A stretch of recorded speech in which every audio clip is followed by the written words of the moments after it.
अर्थशास्त्र स्कूल में आपका स्वागत है। आज हम बात करते हैं उपयोगिता, उसके अर्थ, विशेषता और अवधारणा की। तो आइए चलते हैं, बात करते हैं उपयोगिता की कि उपयोगिता क्या है और व्यक्ति के लिए इसका क्या उपयोग है। तो वैसे नॉर्मली हम उपयोग शब्द को पढ़ते ही रहते हैं कि किसी वस्तु का व्यक्ति के लिए क्या उपयोग है, लेकिन अर्थशास्त्र की उपयोगिता उस उपयोग से संबंध रख भी सकती है और नहीं भी रख सकती है। लेकिन आपको यहाँ ये ध्यान देना है कि उससे कोई संबंध है ही नहीं, तो आप इसको बहुत अच्छे से समझ सकते हैं। क्योंकि उपयोगिता जो है वो उपयोगिता एक ऐसी शक्ति है, वस्तु या सेवा के अंदर एक ऐसी शक्ति है जो शक्ति व्यक्ति के आवश्यकता जो है उन आवश्यकताओं को संतुष्ट कर सकती है। तो आपको यहाँ ये ध्यान रखना है कि एक ऐसी शक्ति है जो शक्ति व्यक्ति की आवश्यकताओं को संतुष्ट कर सकती है। अगर उस वस्तु में व्यक्ति की आवश्यकताओं को संतुष्ट करने की शक्ति नहीं है तो वो व्यक्ति के लिए उपयोगिता प्रदान करने वाली वस्तु नहीं हो सकती है। तो उपयोगिता का सीधा सा अर्थ यहाँ ये है कि वस्तु के अंदर या सेवा के अंदर एक ऐसी शक्ति का होना जो शक्ति उस व्यक्ति की आवश्यकताओं को संतुष्ट करने में संतुष्ट कर सकती है। अगर वो संतुष्ट नहीं कर सकती है तो वो उपयोगिता नहीं है। तो इसके अर्थ पर ध्यान दें तो अर्थशास्त्र में उपयोगिता शब्द का अभिप्राय किसी वस्तु या सेवा के उपभोग से मिलने वाली संतुष्टि है। मतलब वो शक्ति जो है वो शक्ति कब मिलेगी? जब व्यक्ति उस वस्तु या सेवा का उपभोग करेगा। उपभोग का अर्थ ये है कि वो जब उस वस्तु का यूज करेगा, उस सेवा को लेगा, या फिर कोई वस्तु है तो उस वस्तु को खाएगा, पिएगा, या अपने जो भी काम है वो काम करेगा। मतलब हमेशा ये ही नहीं है कि वो खाएगा पिएगा। जैसे आपने मोटरसाइकिल ली तो मोटरसाइकिल भी आपके लिए उपयोगी है। आप उसको खा पी नहीं रहे हैं, लेकिन आप उससे घूम रहे हैं। तो उपयोगिता वो है जो व्यक्ति की आवश्यकता को संतुष्ट करने की शक्ति रखती है। तो उपयोगिता किसी वस्तु या सेवा की वह शक्ति है जो व्यक्ति की आवश्यकता को पूरा करने की शक्ति रखती है और व्यक्ति की आवश्यकता को पूरी कर उसे संतुष्टि प्रदान करती है। आइए चलते हैं, क्या प्रत्येक वस्तु में उपयोगिता होती है? क्या प्रत्येक वस्तु में उपयोगिता होती है या नहीं? तो हम यही कहेंगे कि प्रत्येक वस्तु में उपयोगिता है या नहीं है, ये उस व्यक्ति जो उपभोक्ता है उस उपभोक्ता पर निर्भर करता है, ना कि वस्तु पर। क्योंकि वस्तु में शक्ति हो सकता है, हर एक वस्तु में शक्ति है, लेकिन ऐसी चीज़ें जो उपभोक्ता के लिए उपयोगी नहीं है तो फिर उसके लिए कोई उपयोगिता नहीं है। उसकी उपयोगिता महज उस व्यक्ति के लिए है जिसके लिए उसकी आवश्यकता है।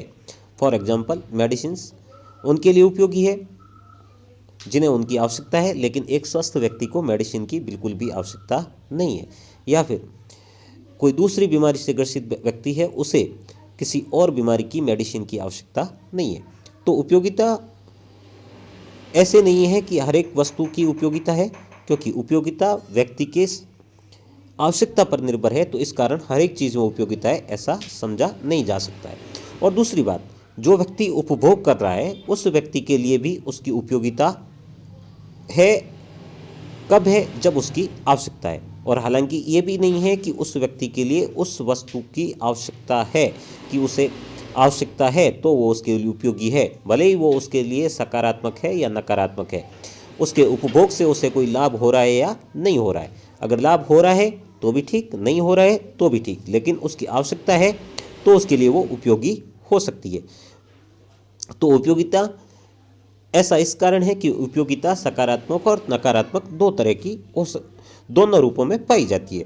नकारात्मक रूप से उपस्थिति का अर्थ यह है कि भले ही उस वस्तु से उपभोक्ता को वास्तविक रूप में नुकसान ही क्यों ना हो। फॉर एग्जाम्पल, जैसे शराब है, वो शराबी के लिए उपयोगी है क्योंकि शराबी की आवश्यकता है नशा करना और उसके लिए उसको शराब की आवश्यकता है। और आप और हम सब जानते हैं कि शराब से किसी भी व्यक्ति का भला नहीं होना है और ना ही उसे किसी तरह का प्रॉफिट होना है। फिर भी वो शराब का उपभोग करता है। वो इसलिए करता है क्योंकि उसकी नशे की आवश्यकता है और नशा की पूर्ति के लिए वो उसका उपभोग कर रहा है। तो अब बात करते हैं उपयोगिता की विशेषताएं। क्या विशेषताएं हैं?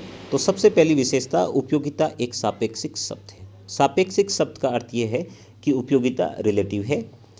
जो व्यक्ति, वस्तु, जो व्यक्ति, स्थान और समय के आधार पर व्यक्ति के लिए उपयोगी हो भी सकती है और नहीं भी हो सकती है। आपको पहले ही कह दिया कि ऐसा संभव नहीं है कि हर एक वस्तु हर एक व्यक्ति के लिए उपयोगी है। उसके लिए कब उपयोगी है? जब उसके लिए आवश्यकता है तो उसके लिए उपयोगी है, और उसके लिए आवश्यक नहीं है तो उसके लिए उपयोगी नहीं है। फॉर एग्जाम्पल, एक शराबी के लिए शराब उपयोगी है, लेकिन जो व्यक्ति शराब का यूज नहीं करता है, शराब का नशा नहीं करता है, उसके लिए शराब की कोई उपयोगिता नहीं है। वैसे ही समय के हिसाब से भी किसी समय आपको किसी चीज़ की तीव्र आवश्यकता है, जैसे आप एग्ज़ाम देने जा रहे हैं और आपकी मोटरसाइकिल पंचर हो जाए, तो ऐसे में आप पंचर वाले को 500 रुपये देने को भी तत्पर हो जाएंगे, क्योंकि आपको उस समय पहले पंचर बनाने की आवश्यकता है। और अगर वो पहले पंचर बनाने के 500 मांगे तब भी आप देने के लिए तत्पर रहेंगे। लेकिन एक नॉर्मल दिन है तो उस दिन आप ऐसा नहीं करेंगे, आप दूसरी दुकान पर चले जाएंगे, क्योंकि समय के हिसाब से हर एक चीज़ की या हर एक सेवा की उपयोगिता है। वैसे स्थान के हिसाब से, क्योंकि सर्द स्थान पर आपको गर्म वस्त्रों की आवश्यकता है, लेकिन गर्म स्थान पर आपको सर्दी के वस्त्रों की ऊनी वस्त्रों की या सर्दी के वस्त्रों की आवश्यकता नहीं है। तो उपयोगिता हमेशा सापेक्ष रहती है समय, स्थान और व्यक्ति का जो स्वभाव है, रुचि है, इनके अनुसार, और दूसरी व्यक्ति की आवश्यकताओं के अनुसार। इसी कारण इसे सापेक्षिक कहा जाता है, क्योंकि ये व्यक्तिगत है, ना कि सब पर लागू होने वाली। उपयोगिता का कोई भौतिक स्वरूप नहीं है। नेक्स्ट विशेषता, उपयोगिता का कोई भौतिक स्वरूप नहीं है। भौतिक स्वरूप उसे कहते हैं जिसे हम देख भी सकते हैं और छू भी सकते हैं। जैसे हमारे सामने जो कुर्सी, मेज़ या कोई आपका मित्र है, तो वो इन सब चीज़ों को आप देख सकते हैं, क्योंकि इनका भौतिक स्वरूप है। लेकिन कुछ चीज़ें ऐसी हैं जिनका कोई भौतिक स्वरूप नहीं है, और जिन्हें ना तो आप देख सकते हैं और ना ही छू सकते हैं, आप सिर्फ महसूस कर सकते हैं।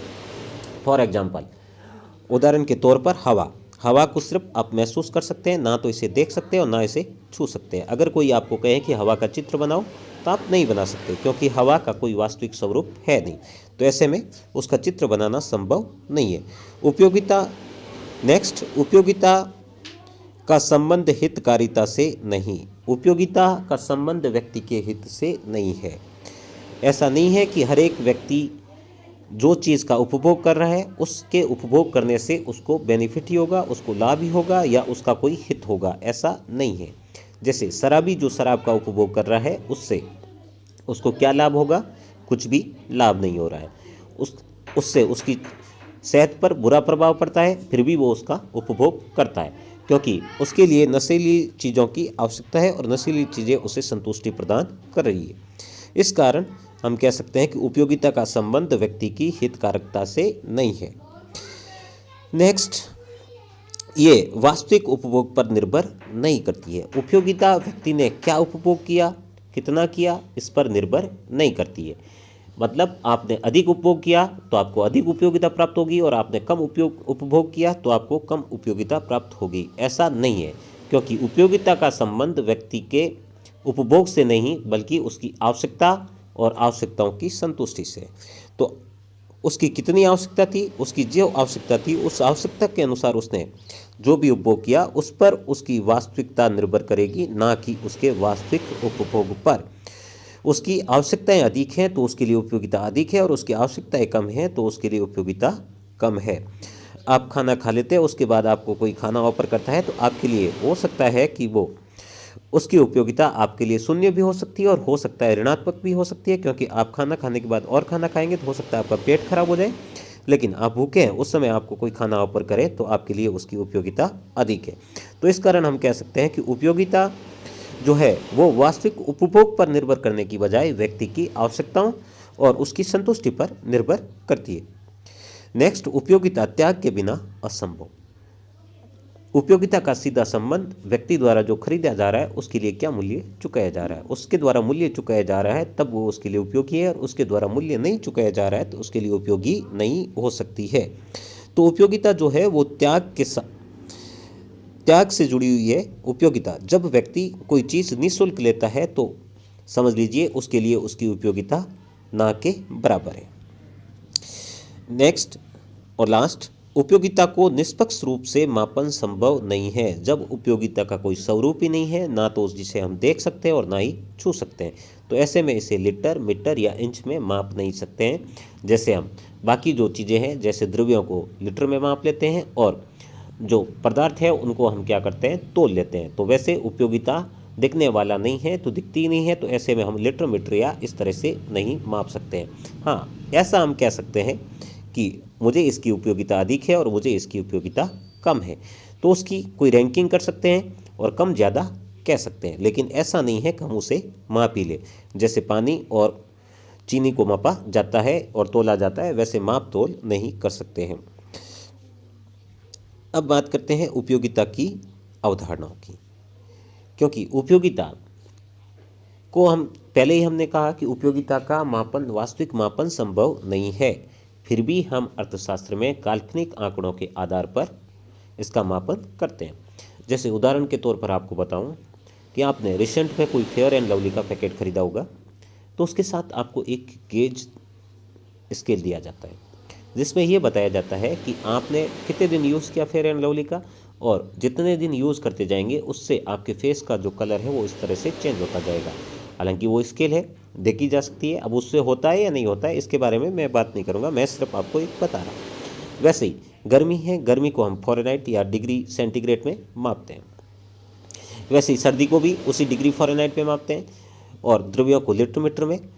लेकिन फिर भी अब आपको खाना खाना है, आपको भूख लगी है, कितनी भूख लगी है, कितने लीटर लगी है, कितने मीटर लगी है, तो ऐसा तो आप कह नहीं सकते, लेकिन आप कहेंगे मुझे बहुत तेज़ भूख लगी है, या मुझे कम भूख लगी है, या मैं भूख महसूस कर रहा हूँ, तो उससे आप एक काल्पनिक अंदाज बता सकते हैं। और वही काल्पनिक अंदाज उपयोगिता पे भी लागू होता है कि उपयोगिता का मापन है लेकिन काल्पनिक आधार पर, जिसे आप साइंटिफिक नहीं कह सकते हैं। मतलब जैसे लीटर, मीटर है, आप कहीं भी कुछ भी कर लो उतना ही आना है, वैसे ज़रूरी नहीं है कि उपयोगिता में जो आपने आधार किया है वो आधार हमेशा वैसे ही चलेगा, वो ऊपर नीचे भी हो सकता है, क्योंकि इसका कोई वास्तविक माप नहीं है। लेकिन फिर भी अर्थशास्त्रियों ने, जैसे गणनावाचक दृष्टिकोण मार्शल ने दिया और क्रमवाचक दृष्टिकोण की शुरुआत पेरेटो ने की, लेकिन हिग्स ने इसको सही हिसाब से प्रतिपादित कर हमारे सामने प्रस्तुत किया। तो इसकी दो अवधारणाएं हैं, चले बात करते हैं ये क्या अवधारणाएं हैं और क्या माप है। तो मार्शल का जो दृष्टिकोण है वो दृष्टिकोण गणनावाचक दृष्टिकोण, जिसे अंग्रेजी में हम कार्डिनल अप्रोच कहते हैं। मार्शल ऐसा मानते हैं कि उपयोगिता, जिसको हम माप तोल तो नहीं सकते हैं, लेकिन फिर भी हम इसे पैसे के समान माप सकते हैं। मतलब जितने पैसे ज़्यादा लग रहे हैं तो इसका मतलब उपयोगिता अधिक है, और जितने पैसे कम लग रहे हैं तो इसका मतलब उपयोगिता कम है। तो एक काल्पनिक आधार ले लिया और उस काल्पनिक आधार पर मान के चल रहे हैं। तो काल्पनिक आधार जो है उस आधार पर उसको मान के चल रहे हैं। तो मार्शल का तर्क था कि सीमांत उपयोगिता वास्तव में पैसे के मामले में मापनीय है, पैसे के मामले में मापनीय है। मतलब आपने अधिक पैसे खर्च किए, इसका मतलब आपको उपयोगिता अधिक है, आपने कम पैसे खर्च किए, इसका मतलब आपको उपयोगिता कम है। पैसा सामान्य क्रय शक्ति का प्रतिनिधित्व करता है, इसलिए इसे वैकल्पिक उपयोगिता उपस वाले सामानों पर कमांड के रूप में माना जा सकता है। और मार्शल का ऐसा मानना था कि बिना भुगतान के उपयोगिता प्राप्त नहीं हो सकती, अतः उपयोगिता को पैसे या मुद्रा में मापा जा सकता है। जब आप किसी चीज़ के लिए भुगतान करने को तत्पर ही नहीं है तो आपके लिए उसकी उपयोगिता नहीं है। ये एक काल्पनिक है जो आपको पहले ही कह दिया। वैसे व्यक्ति को सबसे अधिक आवश्यकता हवा की है, लेकिन हवा फ्री है, हालांकि व्यक्ति के लिए उसकी उपयोगिता है, लेकिन कितनी है ये हम कह नहीं सकते। और एक अर्थशास्त्री तो यही मान के चलेगा कि व्यक्ति के लिए उपयोगी नहीं है, क्योंकि अर्थशास्त्र, आपको स्टार्ट में यही कहा जाता है कि अर्थशास्त्र जो है वो मूल्य और मुद्रा की बात करता है। जिन चीज़ों का मौद्रिक मूल्य नहीं होता है वहाँ अर्थशास्त्र लागू नहीं होता है। तो यहाँ गणनावाचक दृष्टिकोण की बात करें तो जहाँ पैसे ज़्यादा लग रहे हैं वहाँ आपकी उपयोगिता अधिक है, और जहाँ पैसे कम लग रहे हैं वहाँ आपकी उपयोगिता कम होगी। तो ऐसे में अगर आप 4 रुपये खर्च करने को तत्पर हैं तो आपको 4 रुपये के समान ही उपयोगिता प्राप्त होगी।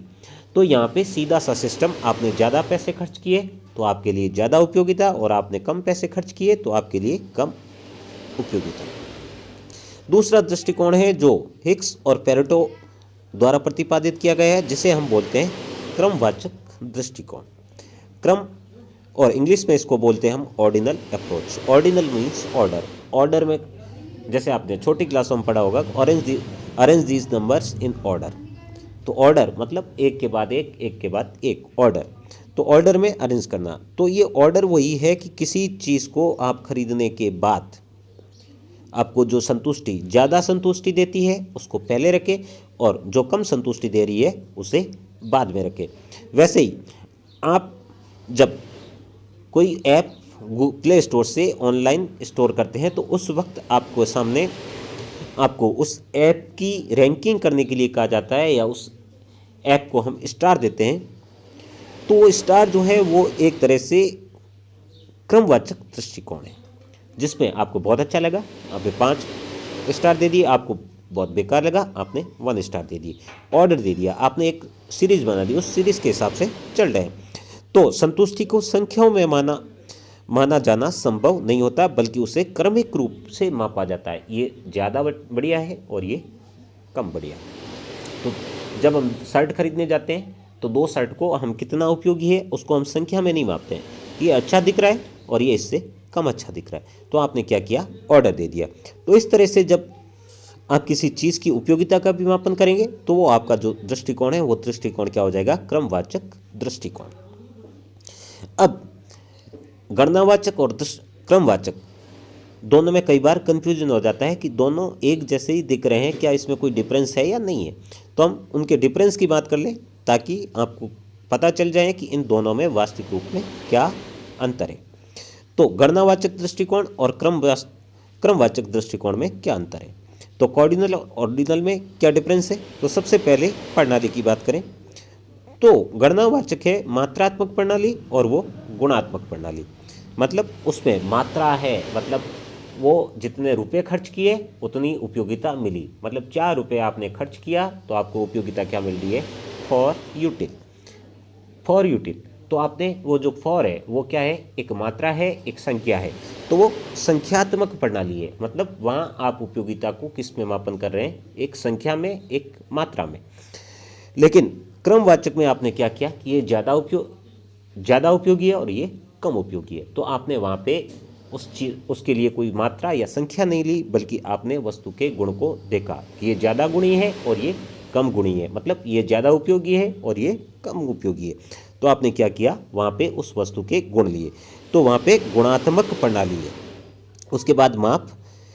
तो माप एक गणनावाचक एक विशिष्ट संख्या के रूप में, जैसे आपने 4 रुपये की चीज़ ली तो आपने क्या माना कि 4 रुपये के बराबर इसकी उपयोगिता है। मतलब जितना पे किया उतनी उपयोगिता। तो वो किस में ले रहे हो आप, संख्या में ले रहे हो, मात्रा में ले रहे हो। तो एक विशिष्ट संख्या वहाँ पे क्या है, उसका माप कर रही है। तो उसका मापन विशिष्ट संख्या के जरिए हो रहा है। लेकिन गुणात्मक में ये ज़्यादा बढ़िया है और ये कम बढ़िया है। तो आप वहाँ क्या कर रहे हैं, रैंक दे रहे हैं। मतलब जैसे ही आप प्ले स्टोर से जब ऐप इंस्टॉल करते हैं तो वहाँ पे भी आप क्या कर रहे हैं, रैंक दे रहे हैं। इसको 5 स्टार, इसको 4 स्टार, इसको 3 स्टार। तो आपने वहाँ क्या दे दिया, रैंक। वैसे ही आपकी क्लास में एक बच्चा प्रथम आता है, दूसरा द्वितीय आता है, तीसरा थर्ड आता है। अब बताइए कि फर्स्ट और सेकंड में कितना डिफरेंस है। तो हम उसको कह नहीं सकते, वो भी एक तरह से मतलब कितना डिफरेंस है। क्या फर्स्ट है जो पहले वाले से डबल होशियार है, तो ऐसा हम नहीं कह सकते। लेकिन ऐसा हम नहीं कह सकते हैं, वहाँ हम क्या दे रहे हैं, उनको एक ऑर्डर दे रहे हैं, रैंक दे रहे हैं। ये होशियार है और ये उससे कम होशियार है, ये इससे कम होशियार है। तो वैसे ही इसका जो मापन है गुणात्मक दृष्टिकोण में, जो उपयोगिता का मापन हो रहा है वो भी एक रैंक में हो रहा है, एक ऑर्डर में हो रहा है और उसी क्रम में उपभोग किया जा रहा है। उसके बाद विशिष्ट क्रम में उपभोग, मतलब उपभोग कैसे किया जा रहा है। तो जो गणनावाचक है उसमें एक ही वस्तु या सेवा का उपभोग किया जा रहा है। मतलब जिसके लिए आपने ज़्यादा पैसे चुका दिए उसकी ज़्यादा उपयोगी, और जिसके लिए कम चुका दिए उसके लिए कम उपयोगी।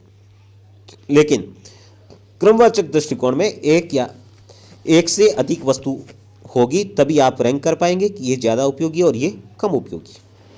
उसके बाद वरीयता मतलब वही रैंकिंग समझ लीजिए, प्रेफरेंस। आदमी पहले क्या खरीदता है और बाद में क्या लेता है। तो वहाँ उसके पास एक ही वस्तु है और एक ही वस्तु से उसको उपयोगिता प्राप्त हो रही है, तो ऐसे में उसको वरीयता देने की आवश्यकता नहीं है। तो वरीयता का वहाँ क्या रहता है, अभाव रहता है। लेकिन क्रमवाचक दृष्टिकोण में आपके सामने 2-3 वस्तुएं, ये ज़्यादा उपयोगी, ये कम उपयोगी, इस तरह से आप उसको प्रेफरेंस देते हैं, अपनी रैंकिंग देते हैं। तो रैंकिंग देने के कारण इसका जो आधार है वो आधार ही क्या है, वरीयता आधार है।